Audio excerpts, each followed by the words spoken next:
السلام علیکم ورحمۃ اللہ وبرکاتہ، بسم اللہ والصلاۃ والسلام علی رسول اللہ۔ سوال آیا جی، کیا بلیوں کا وجود گھر میں بابرکت ہوتا ہے؟ اور اس بارے میں پھر روایات بھی پیش کی جاتی ہیں کہ بلیاں گھر میں پالنی چاہیے، ان کی پرورش کرنی چاہیے، ان کو کچھ نہ کچھ ڈالنا چاہیے وغیرہ وغیرہ۔ گزارش یہ ہے کہ دین سے بے انتہا دوری کے نتیجے میں اس قسم کی باتیں ہمارے سامنے آتی ہیں۔ مجھے آج تک کوئی ایسی حدیث نہیں مل سکی جس میں بلیاں پالنے کا حکم دیا گیا ہو۔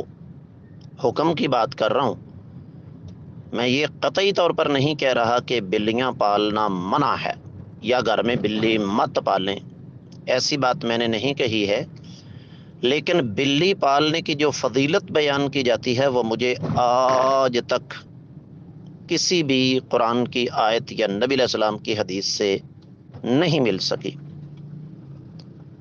ہاں، اگر آپ اپنے گھر میں پالتے ہیں تو اس بارے میں دو حدیثیں ذہن میں رکھیے گا۔ ایک حدیث اللہ کے نبی صلی اللہ علیہ وسلم نے ارشاد فرمایا کہ ایک عورت نے ایک بلی پال رکھی تھی، اس کو کھلاتی پلاتی نہیں تھی، باندھ کر رکھتی تھی، وہ بھوکی پیاسی مر گئی، اس وجہ سے وہ عورت جہنم میں چلی گئی۔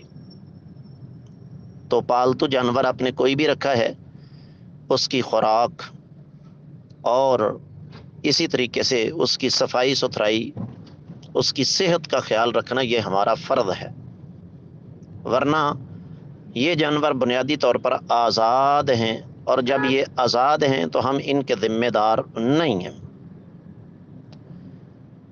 دوسری حدیث مبارکہ نبی کریم صلی اللہ علیہ وسلم کے صحابی تھے سیدنا ابو ہریرہ رضی اللہ تعالی عنہ، ان کو بلیوں سے بڑی محبت تھی، تو اللہ کے نبی صلی اللہ علیہ وسلم نے انہیں ابو ہریرہ کا لقب دیا کہ بلیوں کا باپ۔ تیسری بات جو میں یہاں خصوصی طور پر عرض کرنا چاہوں گا وہ یہ کہ چونکہ ہمیں ہماری مرضی کا دین چاہیے، ہماری طبیعت، ہماری مزاج اور ہماری سوچ کے مطابق ہمیں دین چاہیے، تو اس لیے ہم کرتے کیا ہیں کہ ہم پھر جو ہمارے دماغ میں آتا ہے اس کو درست ثابت کرنے کے لیے اس قسم کی باتوں کا سہارا لیتے ہیں۔ عین ممکن ہے جن کا یہ مبارک سوال ہے ان کے گھر میں بیٹیاں ہوں اور ان کو بیٹیوں سے زیادہ بلیوں کی فکر پڑ گئی ہو، اور یہ ایک مجموعی مزاج ہے۔ آپ یہ دیکھیں کہ لوگ جب ہم پڑھتے تھے سعودی عرب میں ہمارے پاس آتے تھے کہ جی ہمیں کسی نے پیسے دیے ہیں، یہاں کبوتروں کو دانا ڈال دیں۔ میں نے کہا کہ انسان بھوکے مر رہے ہیں اور ہم کبوتروں کو دانا ڈال رہے ہیں، یہ عجیب و غریب فلسفہ ہے۔ تو عرض کرنے کا مطلب یہ ہے کہ دین کو اس کے مزاج کے مطابق لینا چاہیے۔ دین میں اپنی مرضی سے یہ جو ڈینٹنگ پینٹنگ کا سلسلہ ہے، چیزیں شامل کرنے کا سلسلہ ہے، یہ یقینی طور پر بہت بڑی جرأت ہے۔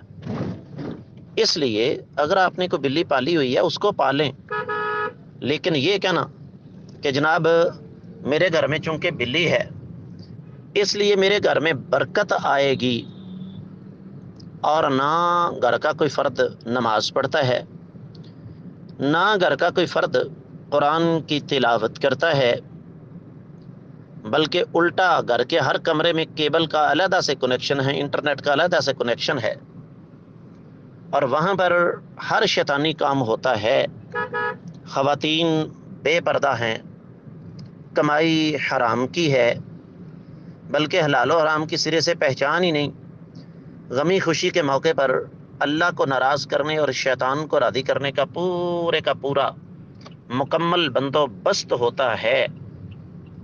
اور عقیدہ کیا ہے؟ لو جی ہم نے گھر میں بلیاں پالی ہوئی ہیں تو اس وجہ سے ہمارے گھر میں اب خیر و برکت کے جناب سیلاب بلکہ طوفان آنے والے ہیں۔ یہ سوچ انتہائی زیادہ غلط ہے۔ میں امید کرتا ہوں کہ آپ کو اچھی طرح سمجھ آ گئی ہوگی۔ واللہ تعالی اعلم۔